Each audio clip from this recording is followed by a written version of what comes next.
জাতিসংঘের নিরাপত্তা পরিষদকে বার্তা পাঠালো পাকিস্তান। পাকিস্তানে ভারতের বিমান হামলার জেরে জাতিসংঘের নিরাপত্তা পরিষদকে বার্তা পাঠিয়েছে পাকিস্তানের পররাষ্ট্র মন্ত্রণালয়। এই হামলাকে ভারতের স্পষ্ট আগ্রাসন এবং আন্তর্জাতিক শান্তি এবং নিরাপত্তার জন্য হুমকি হিসেবে অভিহিত করা হয়েছে বলে এক বিবৃতিতে জানিয়েছে পাকিস্তানের পররাষ্ট্র মন্ত্রণালয়।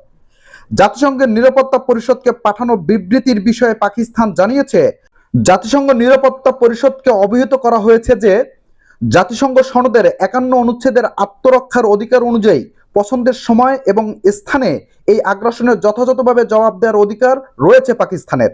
এদিকে পাকিস্তানে ভারতের হামলার জেরে জরুরি বৈঠকে বসেছে পাকিস্তানের শীর্ষ নিরাপত্তা কমিটি।